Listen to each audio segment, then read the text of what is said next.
To be an ordinary expert in the old world sense of being an expert, ordinary expert, requires that there be an external database.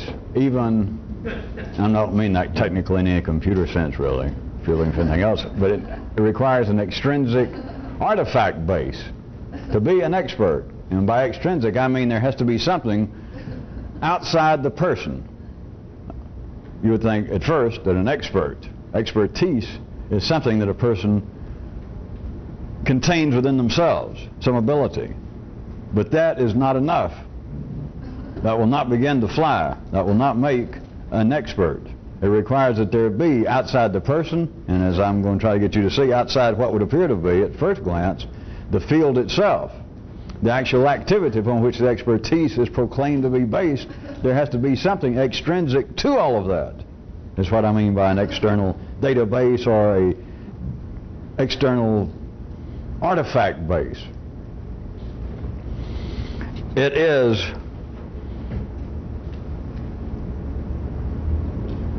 in fact upon this external base where the apparent authority is actually founded.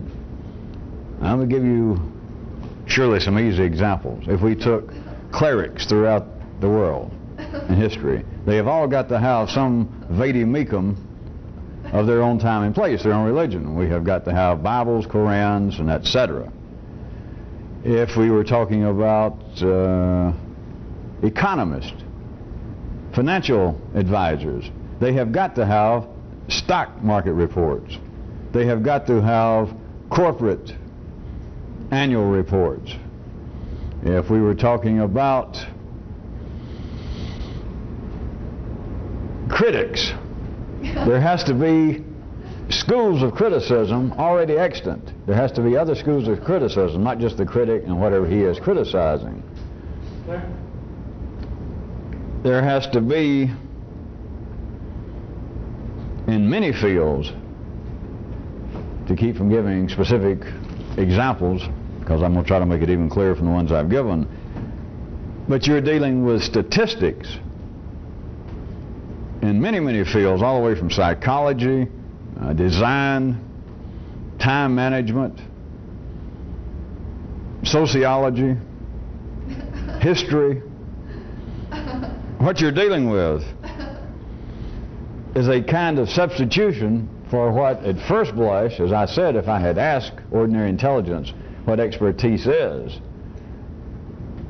your first inclination through ordinary intelligence has to do with a person, the expert, and then the field itself. And those two will not dance.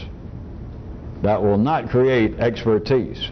There has got to be this external base. Now, may I assume that you noted the examples I have given thus far? All are based upon, perhaps even limited to, talk, words.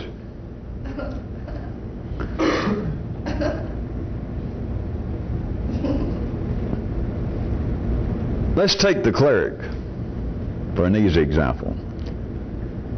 If you can take a more complex view, you can see that a priest, a rabbi, but I say a priest, is not actually expected to be somehow an expert on Christianity.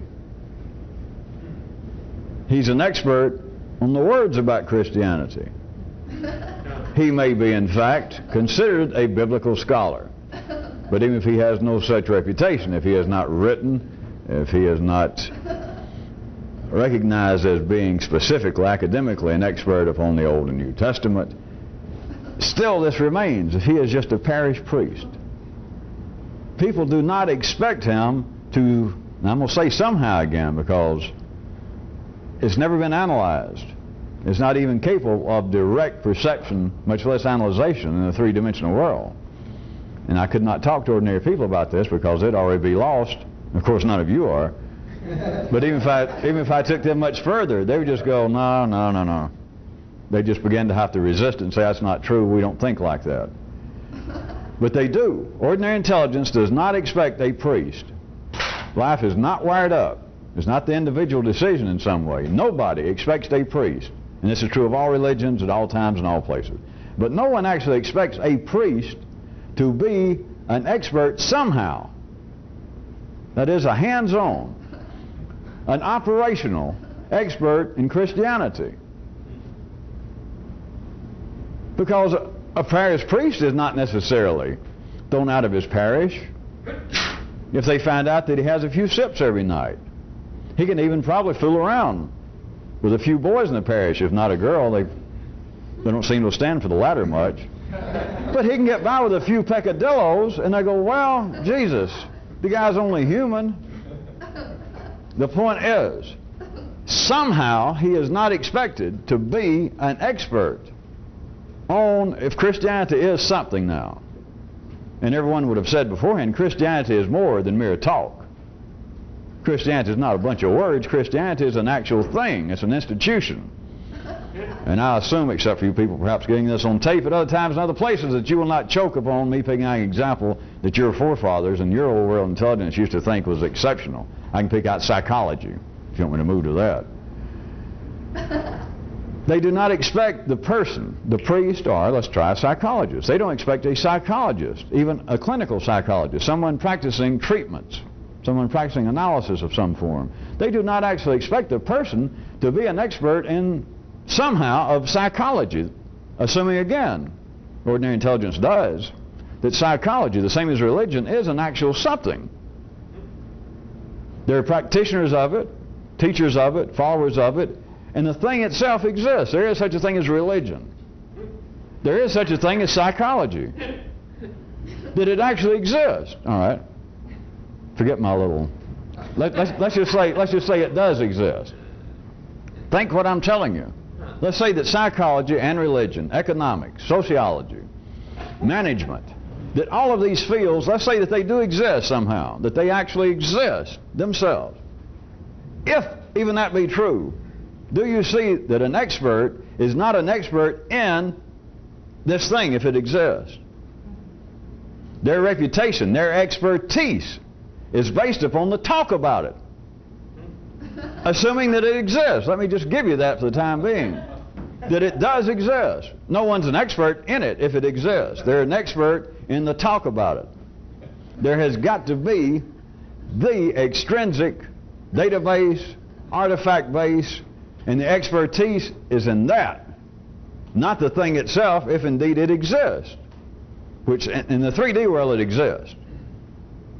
You just drive 3D intelligence to distraction to try and insist to somebody, well, show me psychology.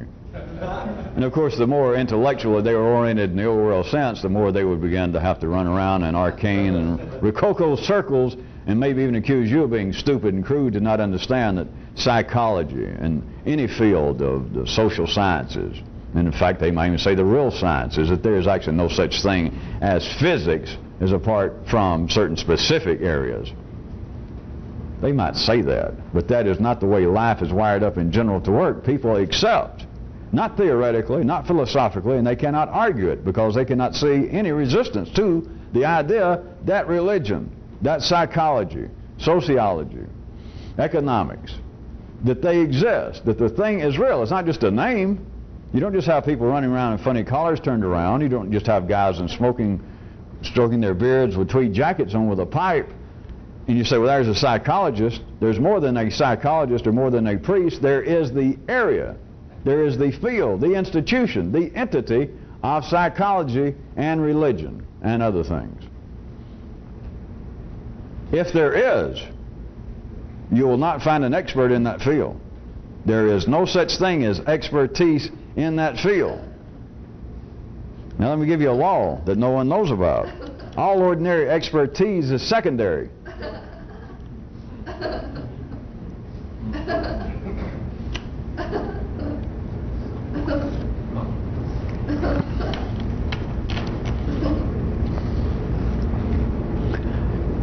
If you can begin to see it from a more complex view, it becomes revealed that all experts, all authorities are not experts or not authorities in their field.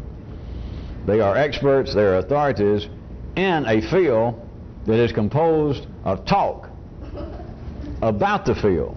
Now the talk, when I say talk, I'm not simply referring to some kind of street corner gossiping. I'm not inferring that there's simply 4 or 500 guys in tweed jackets and pipes staying around as they constitute psychology, and that their talk constitutes psychology.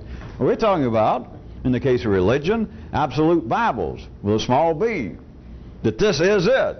Our religion, our revealed religion, without this book is nothing. In the same way, although psychology and other fields do not necessarily have a single vade mecum, they have the body of knowledge. And it's not floating around. It's not in cocktail conversation or in lab conversation between the experts. Some of their conversations may end up as part of the body of knowledge, but until it's put down in some form and is made available to the field, such as psychology, then it is not part of psychology. It may be instinct theories, it may be chit-chat, but it has to be put in some form nowadays. And still, even though computers are, those kind of databases are expanding, it is still to the point that you've got to be in print. Your ideas, your statistical evidences, your experiments have got to be in print. But do you understand? Again, I'm telling you, if there is such a thing as psychology, in the same way that Nebraska exists, we'll assume, that psychology exists somewhere. If it does, there is no one who is an actual hands-on in the middle of it, having to wear hip boots, getting dirty, having to roll up their sleeves in Nebraska. That is psychology. They're not there. If it exists, they're somewhere else, and they're dealing with all the talk about Nebraska, all the maps, all the travel logs. That is, read psychology when I say Nebraska. But they are not in Nebraska if it exists. They are not out there. They're not walking the fields. They're not walking the highways. They're not taking people on tours of Nebraska. They can be somewhere else, but it's not going to be in Nebraska. It'll be somewhere. It could be next door in Kansas. Or it could be as far away as Afghanistan. But it will not be in Nebraska if it exists. It will be somewhere else. And their walking tours, intellectually, will be in the database. Will be in the talk about Nebraska, knee psychology.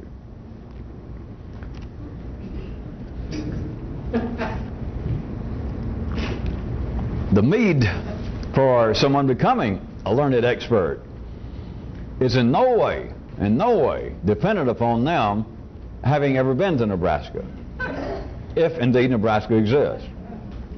That is, if indeed psychology exists, it is not necessary that someone have been there. It is not necessary for a priest, whether he be recognized as the head of some religion or just somebody that you admire. It is not necessary that in some way he has been actually in Christianity. If Christianity exists somewhere like psychology and like Nebraska, it's not necessary that he actually been there.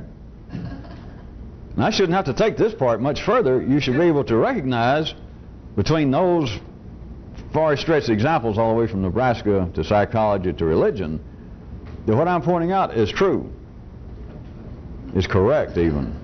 Now worse than that, since I've gone this far, me saying that if indeed it exists, something, an entity of psychology, if it exists, that the expertise is not based upon that. It's based upon the talk about it, that all ordinary expertise is always secondary. Now I kept saying if, but do I have to keep saying if? All right, let me ask you rhetorically, since we are moving right along. Do you believe now that there is such a thing as Nebraska? Is there a psychology? Well, without me necessarily answering directly, you could, those of you following this, you could see the possibility that there is no body, there is no entity, there is no something actually existing that is psychology, that is religion, that is economics. But instead there is this body of words about the thing. Now I'm sure that some of you see the possibility that the latter could be true. All right, for those of you who might be able to glimpse this, then let me ask you this. If that indeed were correct, how in the hell can that be? That there is this data bank, there is this collection of talk about something that doesn't exist. except they're recognized experts, and it plays an inescapable, an absolutely necessary role in life. That we could not right now, you could not simply do away with psychology for me or somebody to say, well, wait a minute, psychology is, now that you point out, or economics, or weather forecasting, or religion, that now that you point out, it's some kind of illusion. It's just smoke and mirrors, so I got the power right now, and I'll just do that and do away with it. You know. Couldn't do that. But consider the possibility that the thing itself does not exist. But what does exist is a formidable, as they say in Kansas, well, at least northern Kansas, body of knowledge, so-called knowledge, which I'm just right now referring to as words, as talk about this thing that doesn't exist. So consider the possibility that there are people with PhDs, their whole schools pro and con, there are volumes upon volumes of books about Nebraska, and it turns out that Nebraska doesn't exist. Literally does not exist. There is no such place. And yet large parts of universities, certain universities, they have whole schools devoted to Nebraskology. There are people who've made reputations about it. There are intellectual battle lines that have been drawn. Grants have been let out by government and private agencies, and it turns out, of course it's not going to turn out, nobody ever know this, I'm asking you though, the possibility, it turns out that the thing didn't exist. Now, if I could take some ordinary intelligence and I'd drag them along this far, they might make some kind of cynical comment like, boy, what kind of tricks is somebody playing on us again? And it's not. It's only 3D consciousness that would say, wait a minute, that can't be true. You cannot have some kind of secondary body of knowledge in which people are experts and which, by all appearances, plays some important integral role in life, and the thing itself that it's referring to doesn't exist. That cannot be. That's what ordinary consciousness would say, or else then it would say, wait a minute. If they had a little more cynical spin on them, they might go, life's a bitch. Life is falling apart, we're all deranged, and neither one of those are true. It's only in the 3D world that something like this cannot be true, or if it is true, it's some kind of dirty trick. It's only the limits of 3D consciousness that would say, that's it.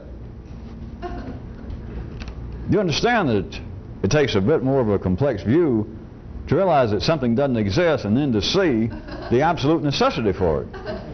And then to see that it must have spawned a whole kind of an intellectual cottage industry in which much of the underpinnings of modern day civilization is based.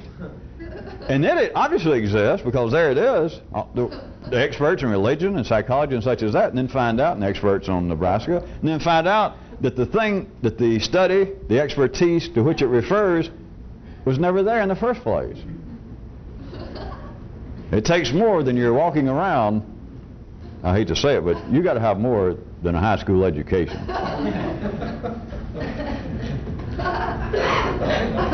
Good. Some of you suspect you got to have more than all the education in the world. Because, of course, if you follow this, all the education in the world was secondary.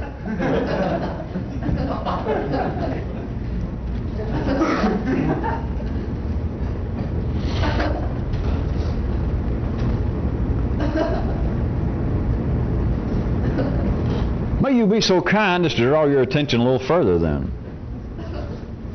How might this apply, if at all, to the knowledge people have about themselves? I was afraid somebody was going to bring that up.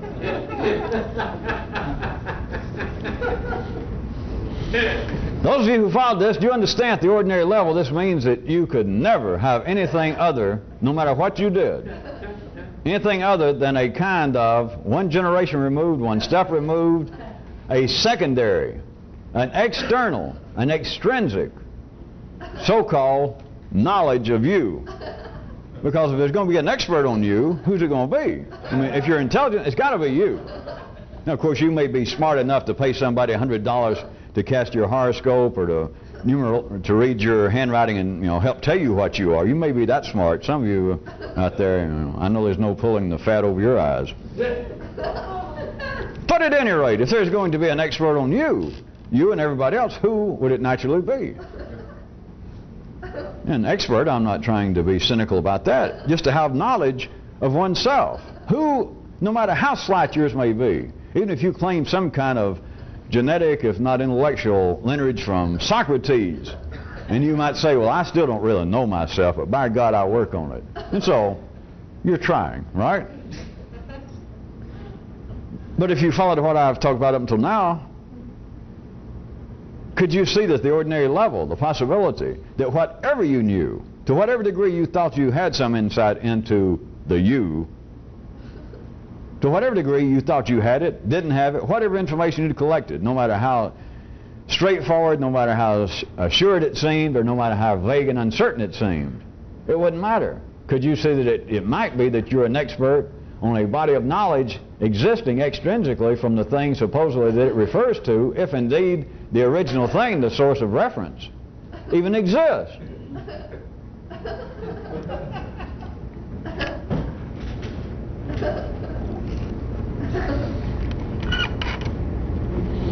If any of you could follow that, then you would have to realize that at all ordinary levels, which includes everything, something extraordinary, that is, everything unless an individual here and there got into some area of their nervous system that went beyond three-dimensional consciousness, then everything else, no matter what it was, whether it came through drugs, religion, chanting, working on yourself in some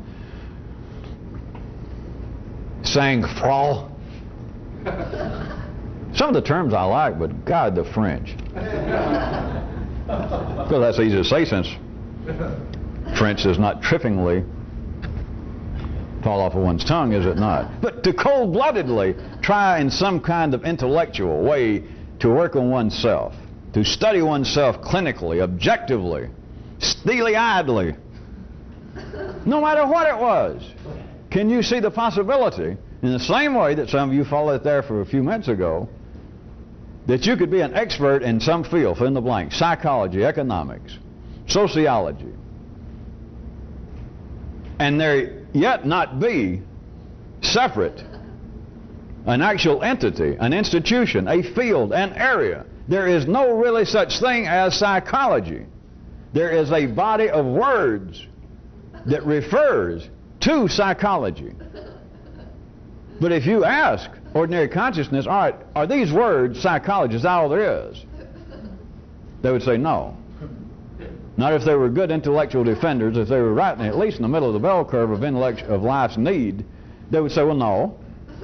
Because there is a body of knowledge having to do with psychology, which those of you may know that was the original intent of a doctor of philosophy being granted by a school, was that theoretically, in walking around practice, the way it started was anybody that an institution, Elmore's College of Sociology, or University, I should say, if they grant Dr. X, Mr. X, a PhD in psychology, what they were doing originally was saying that there is the walking manifestation that now Dr. X knows as much about psychology as this institution knows.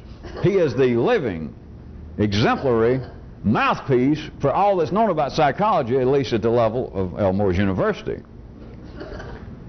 So if you were talking to someone even at that level, back in the city, back in the old world, they would say there is a body of knowledge regarding psychology, and I guess you could say that the field of psychology encompasses this body of knowledge, but that's not what psychology is, because part of the body of knowledge is incorrect, or part of it is still theoretical. Part of it is still in dispute.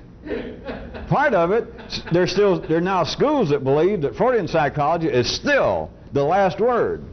But then there's large schisms in there that says that is completely outdated. So the body of knowledge, that is what they'd call it, I'm telling you, it's the talk. It's the words about it. They would say that is not psychology. We would have to include the body of knowledge, the body of talk, as psychology, but that's not it. But then you cannot ask three-dimensional consciousness then, where is psychology? Where is this thing? It is the talk about it. That still doesn't strike you, if we were ordinary people, I'd say that still doesn't strike you as chilling. Or if you're, well, I can say thought-provoking. For an ordinary person, what kind of thoughts are they going to provoke? They're going to say, well, I'm going to think about that. And I'd say, what? And they'd say, what you just said. Well, if you're going to think about what I just said, what are you going to do? Start creating some body of knowledge now about what I just said? If we're going to do that, then we could be, you could become an expert. I don't know why you'd want to, but in something that I said, or something else said. Wait a minute, that sounds familiar, doesn't it? No, let's don't go into that. There is within you what seems to be this dialogue. And what does it concern itself with by and large? I don't know, should we take a vote? Maybe you people write in and tell me that each of you go off and spend a little time by yourself. Have some good quality time by yourself. We got to think up a greater term, like oxymoron squared, to do with such things as, I just said, a quality time by oneself. But should we have a vote and then decide, come up with statistical evidence as to what, by and large, people think about and talk about in the dialogue? Or can we save time and we just point out, yourself? All right? So don't bother to write and we won't bother to vote. That's it. The main thing that the dialogue talks about in everybody is what?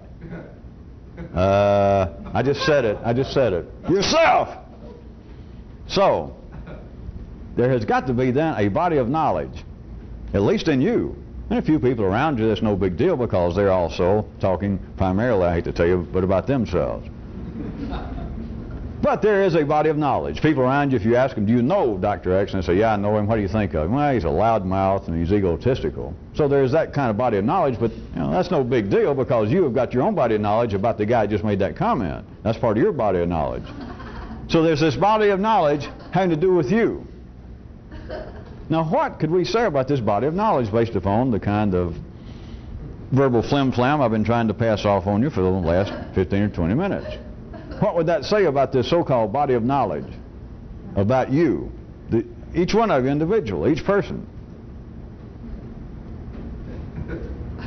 Well, you've got to be the expert. You are the only PhD been turned out by your university. If your name's Elmore or Grunhilde, then you are the PhD of your school. No matter if you say, well, I don't know that much about me.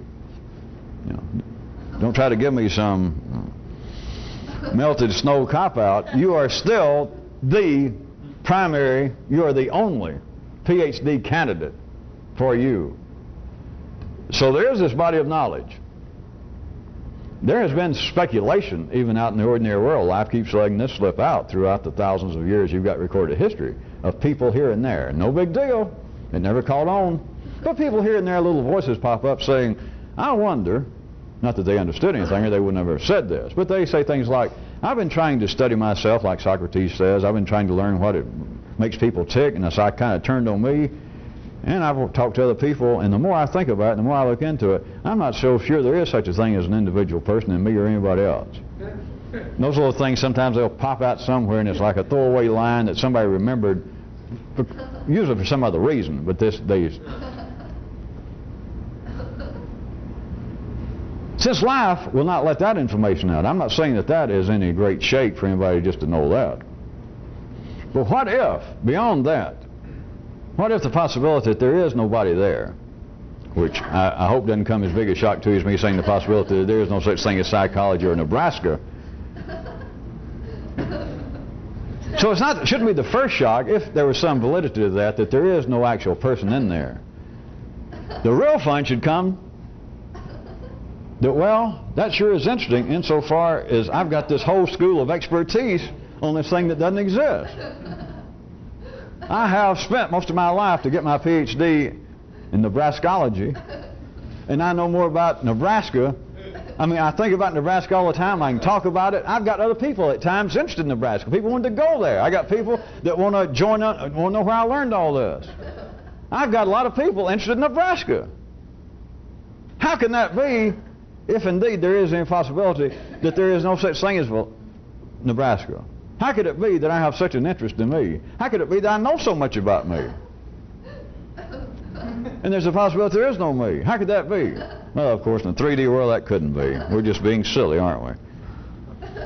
But some of you had some strong glimpses that there is no place that you can go see psychology.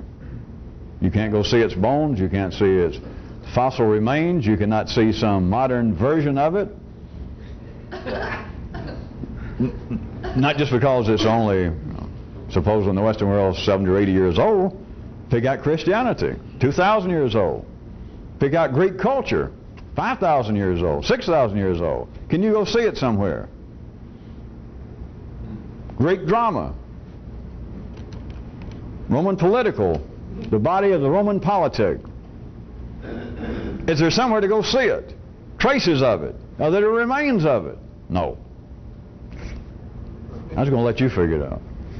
There is this body of knowledge, very widespread, and the body is important. The body exists, but it exists in one way, in one form.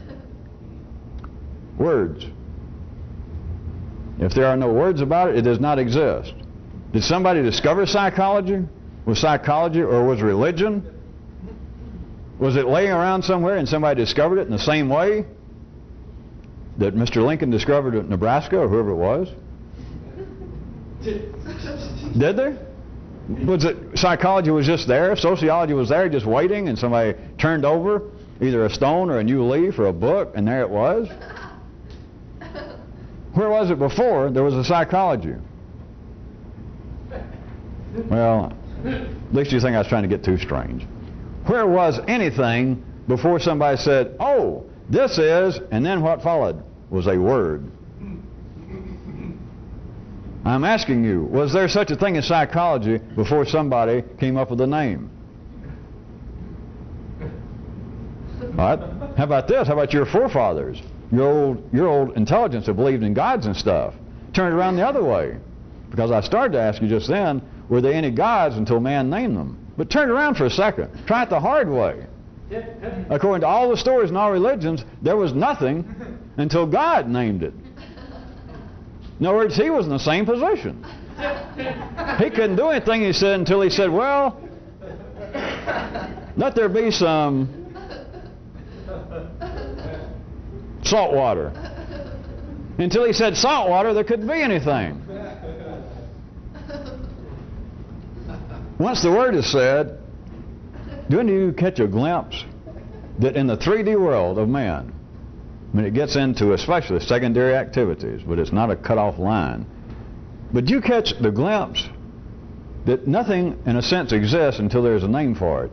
Nothing. You, the word me, I, psychology, God, religion. It doesn't exist until there's a name for it.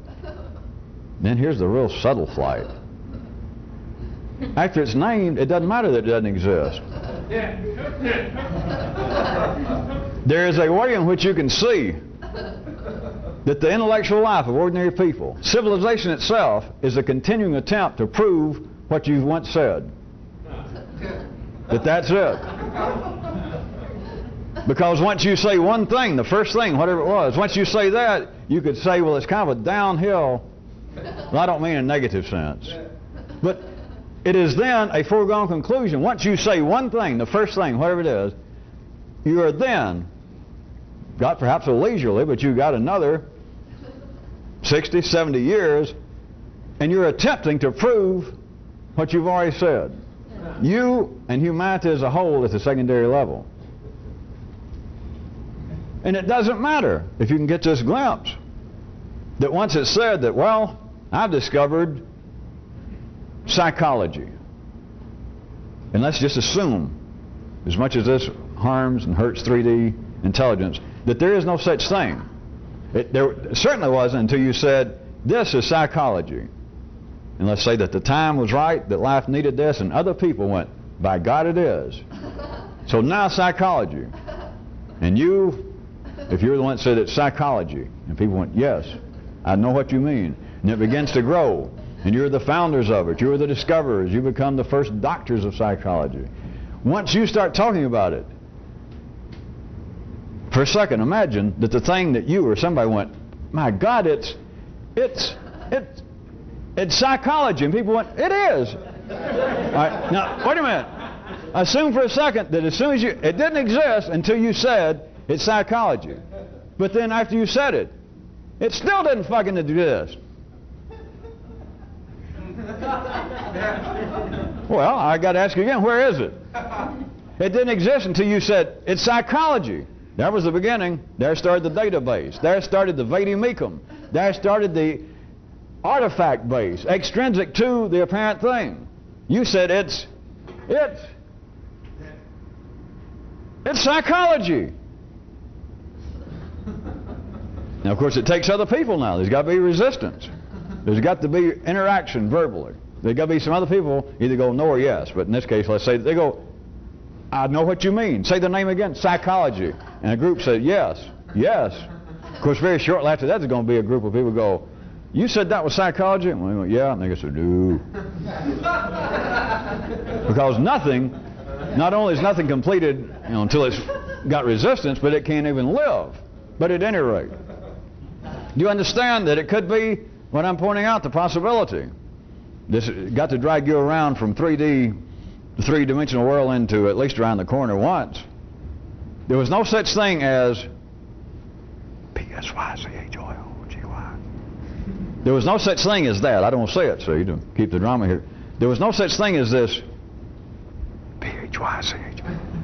Until somebody said, it's psychology. Now, we got psychology, right? No. Now it doesn't matter. Now it doesn't matter. You said it's psychology, and so suddenly now we got to think psychology because some other people say, yes, I know what you mean. It's true, it's true. Tell me more about it. Or they begin to add in their own parts. Wait a minute, I see a part of it that you missed. Now we got psychology. That is, now we got talk about it. Now it doesn't matter whether it exists or not. And of course, I'm trying to give you a hint in the 3D world, it may not exist. Or I ask you again, where is it? So now it begins to grow in words. A body of knowledge about a thing that did not exist until somebody, life produced through somebody, the word for it. And even then, it still doesn't exist. And it doesn't matter anymore. Now the rest, to whatever degree these people's lives are involved with it, them and everybody else is involved with this, the rest of their life is spent attempting to prove that first thing. Looked at from another view, those of you that can spot the more complex realities of ideas of God, how about this? All the stories and all the religions, that somewhere the gods or a god went, let there be, boom, man. He had to say it. And there was man. What if he did that and it's the same situation? He thought, listen, let's see, what'll I do today? I got all this other stuff, and I got otters, and I got bears. I'll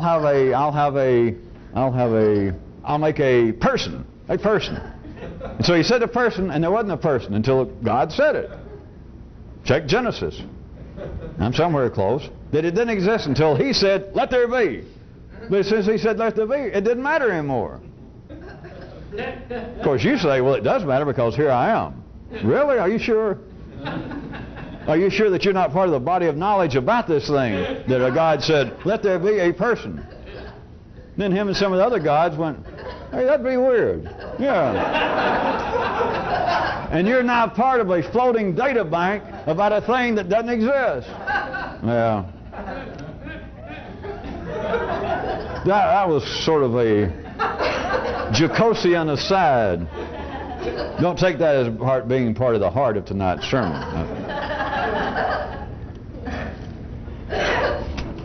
I did not mean to frighten anyone.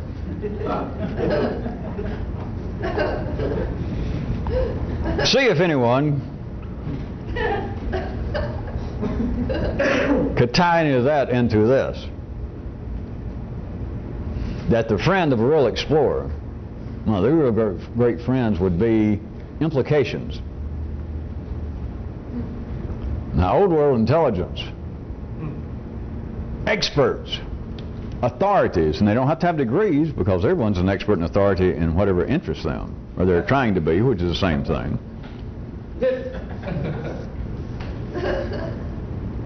They look to find incontrovertible truths, facts, data that's right here on the money and answers my question about this. What they are in fact looking for. In less scientific areas, they in fact have used terms like this, but they are looking for the Father They're looking for the original source, either of God's or nowadays of the unified theory, the single theory of creation. But what they look for is like, we're narrowing down the field. We're honing in. We're going to find the Father, the Big Bang, the God, not the small-time gods, the God, the original, the single force, the single law. They're looking for the gods. It's a subtle misdirection by life again. Because if you were a true revolutionary explorer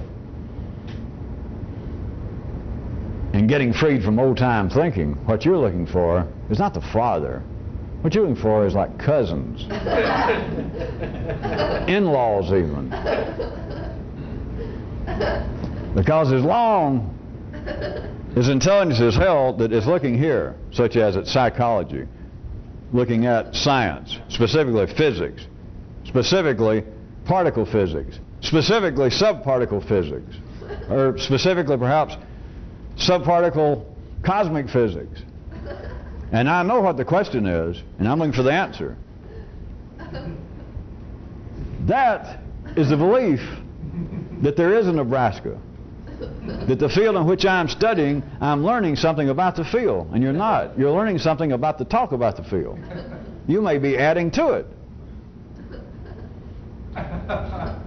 Does anybody remember years and years, or was it months and months, I used to talk every now and then about a kind of unidirectional intelligence and consciousness of trying not to just think right on anything, and then me trying to come up with those terms like neuralize, to remember something without actually thinking about it, to be able to see something without actually looking at it.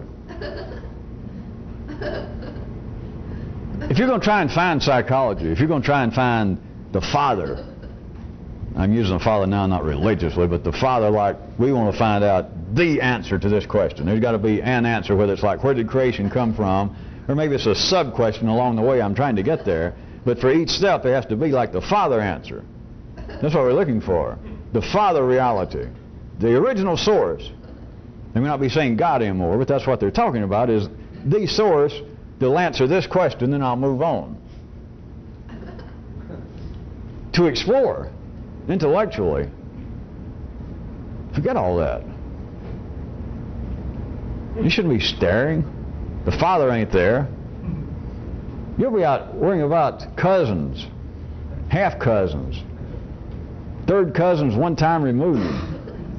It's implications, because all of old world intelligence, which is all you start out with, you and everybody, all of your field of expertise, all of that is not simply a waste of time. Of course it's a waste of time, but it's not simply a waste of time, because all old information implies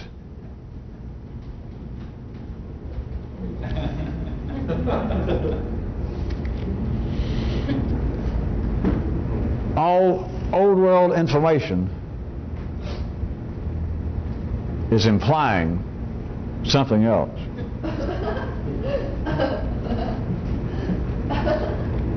It is not simply that ordinary people in some way are missing it, and it's not that it's hidden. It's that if you're looking in the wrong place, it is like you again turning your radio, your receiver, it's on a certain channel and you only get certain kinds of information. Implications, as opposed to trying to look directly at some field, at some question. Implications is where a real revolutionary explorer intellectually would kind of be, I started to say staggering around, but I mean that figuratively speaking. You're not going to learn about the sun by looking directly at it. Well, you might learn one thing. God, I'll never do that again. We got to turn the tape over.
We rolling?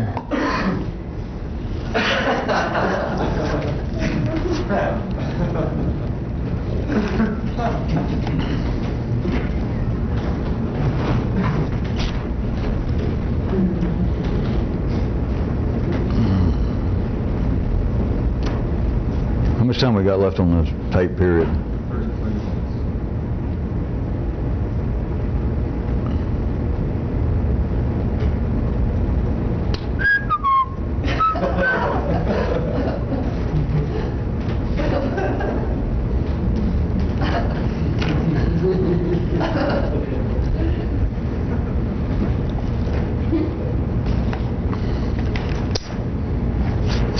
Let me ask you, consider this while I'm talking about a bit of this in passing. Would you think that a person's work, you can put slash hobby, what would seem to be the center of your attention, the thing that seems to keep you more or less alive and breathing in life, keeps you from going nuts, using you now as an ordinary person? Would you think that a person's general area of interest, their work or their hobby, should be directly related to primary activities and interests?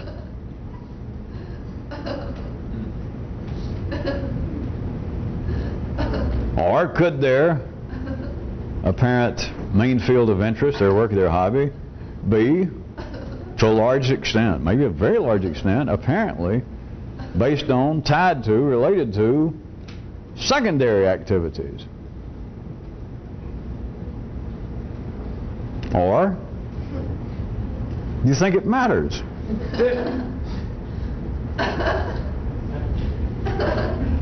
Or do you think it would matter to a real explorer?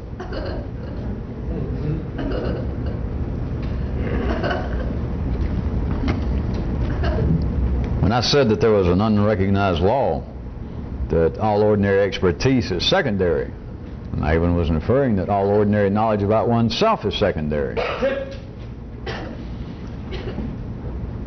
I'll assume, since I've been talking or using the terms primary and secondary in several specific ways in the last several weeks, but I'm going to assume, sort of rhetorically, that all of you have got some notion about that now. And to realize that at the three-dimensional level, there is really no such division as primary and secondary, because that which I'm describing as secondary is now in the three-dimensional world. That is the old world, from whence we all were born, or where we were born, from whence we're all trying to sail away in the nervous system. There, what I'm calling secondary is now primary. Primary, I repeat, is that bare minimum, so no matter how you looked at it, is life-sustaining. That without which we could not do. But in the old world, civilized world, which is talking man, and we'll now assume that that includes everybody on this planet, that which I can describe and which I can use in a profitable ad hoc manner verbally to describe other areas of secondary, that it is not absolutely life-sustaining. For instance, for us to have the arts is an example that life has had people arguing about for years. They didn't know why necessarily, but it's in the same manner. 6,000 years ago, right now, today, in Manhattan, in Atlanta, Miami, Los Angeles, Bonn, London, there are civilized people sitting around, and there are even a few uncivilized or less civilized, sitting in bars that will hear something on TV.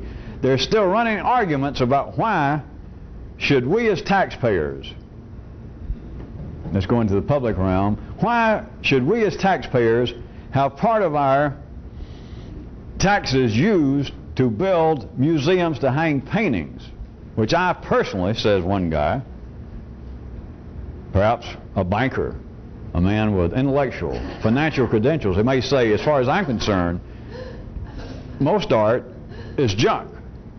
But regardless of my personal opinion, I just had to say that to you people. But regardless of that, says the man, why should we use public tax monies to build these institutions when there are more important things that need to be done socially. There needs to be greater pensions for retired bankers and a few other things. At any rate, those arguments have been going on. That kind of internal conflict, which is necessary for the thing to stay alive and breathing within life's body. But looked at from a primary level, from an ordinary level right now, if you look at it in my division of primary and secondary, you would have to say, you ought to be able to do this on your own by now, that from one view, quite correctly, you could say that the arts are not necessary.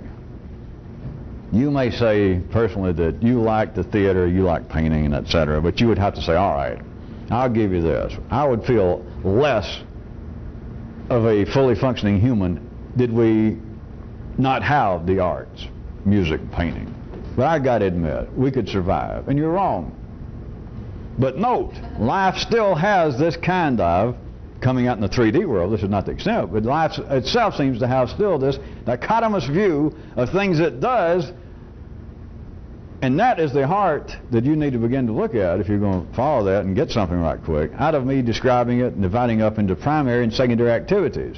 Because life itself still has ordinary people back in the old world arguing over, for instance, the arts. And there is no argument, it's a fait accompli. They have got to have the arts. And you could be tone deaf, you may think all painting is junk, you may have never gone to the theater in your life, you may say, we're not saying to be left civilized, we got a couple of bricklayers, ditch diggers sitting around a bar Friday afternoon, and something comes on about the city council, the borough of Manhattan, has just decided that they're going to donate $4.5 million to the expansion of such and such museum, or the library even. And two guys sitting there and they say, God almighty, aren't you glad you don't live in New York? And one of them says, yeah, but you know, they've done the same thing here and wherever they're living. But anyway, they talk about good grief. And they say that they got no interest whatsoever. And if you said, you mean you guys wouldn't spend a cent on the arts? They'd go, hell no. If you had the power, you just go, stop it all. And they'd say, yeah, just, if you could wipe out all museums and all that, would you? And they'd say, yeah. It's not possible. And for any view that you might take, and we could take it for a second, as I tried to get you to do, you can say, well, wait a minute, we don't need that.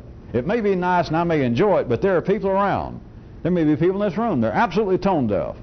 That music of all sorts to them, you might as well drop a tray of dishes. And there may be people seeing this tape or in here right now that no matter what paintings, all the way from a Grandma Moses to a Sargent to an Impressionist, that all art, any piece of canvas with paint on it, they may look at it and say, as far as I'm concerned, it's a waste of time. And I'd rather have wallpaper. It's just all is nothing. That does not matter. Do you see that from some view that is correct? But from a larger view, the things that you can see as being individually secondary, impertinent to you, irrelevant, is no longer such. And yet life still has people arguing over it. And of course it gets more and more refined. That is, not only arguing, should we spend money building a new symphony hall? So you not only got an argument that goes on for years in some particular city, that is some part of life's body, over whether we should actually increase the millage rate on our real estate taxes to build this new wing to the symphony hall.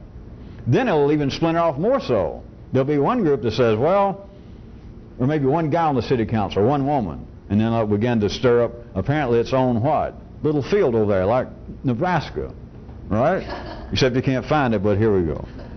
There may even split up that one guy on the city council or some group shows up and says, well, we weren't all that much in favor, or I wasn't, of actually increasing the millage rate to the point they wanted to try and raise $4.5 million for the new wing.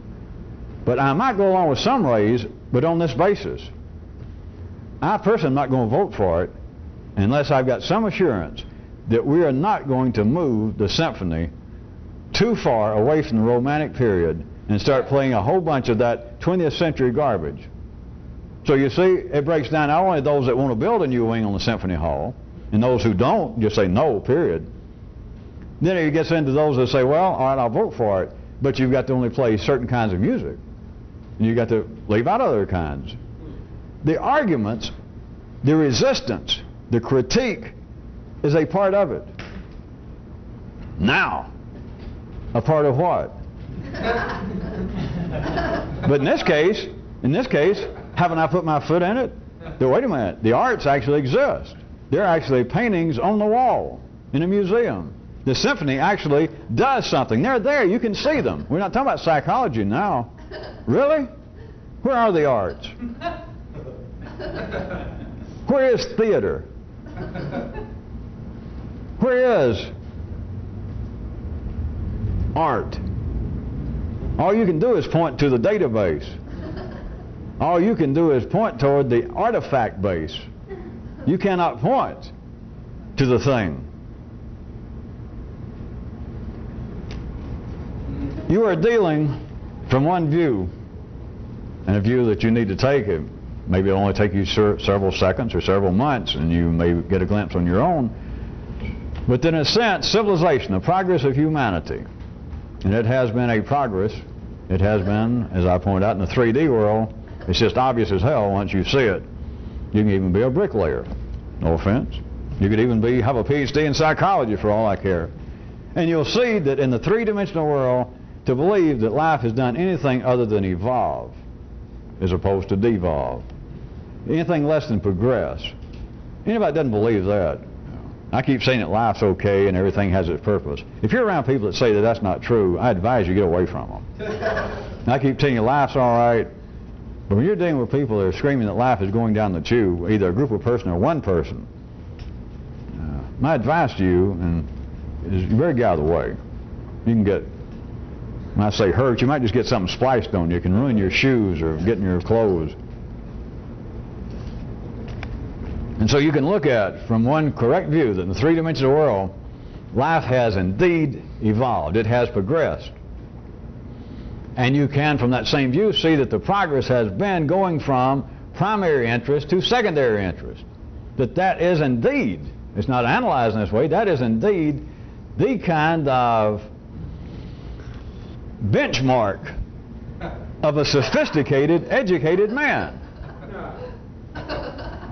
Is it not?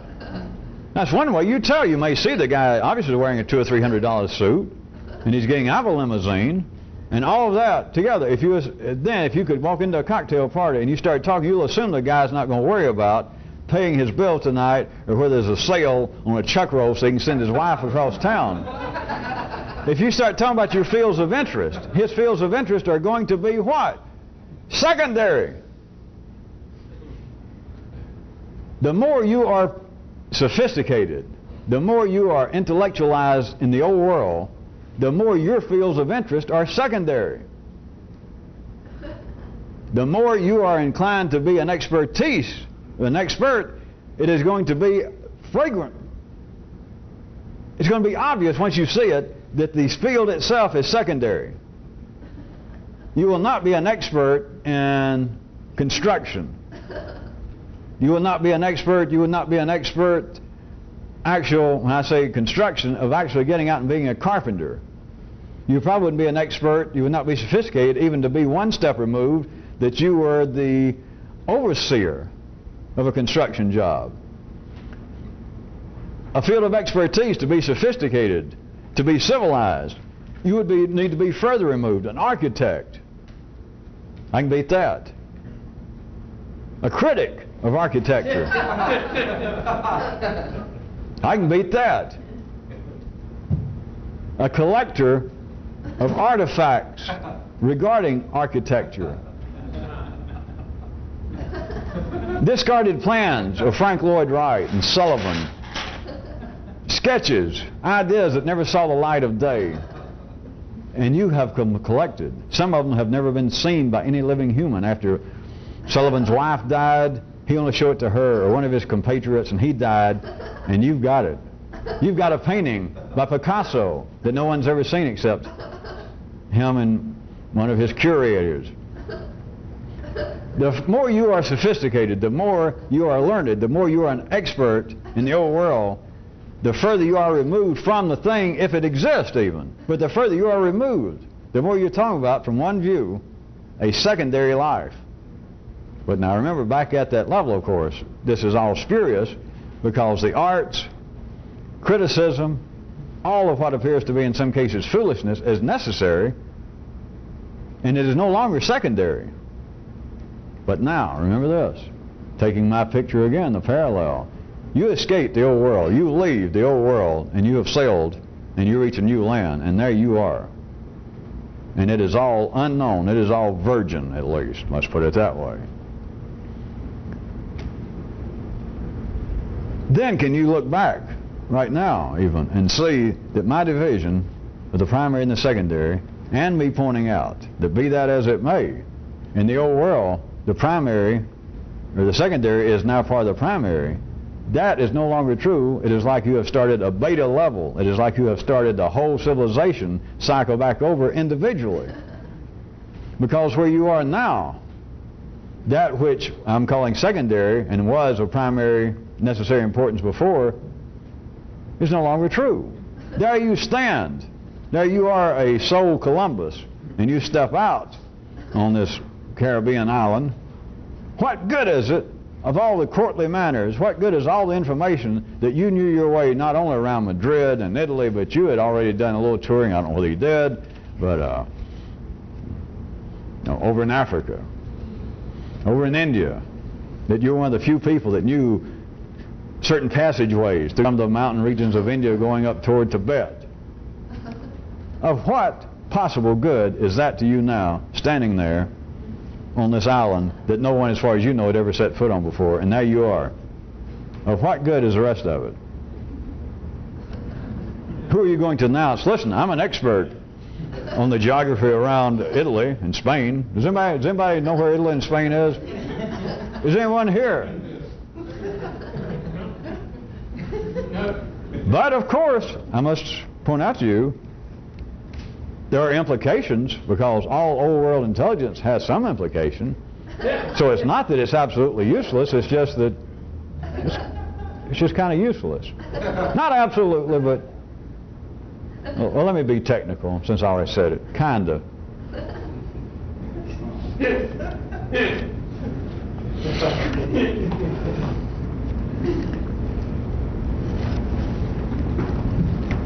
Let's see, should we have a thought for the weekend? All right, thought for the weekend. Because I keep doing this, I guess I'm going to spoil it. I keep thinking that when I think of one of the thoughts, it's also an unusable possible name. If we were going to name this, which we wouldn't, but I'll do it again. The combination, the unusable possible name, and the thought for the weekend. And it's this: you should have known.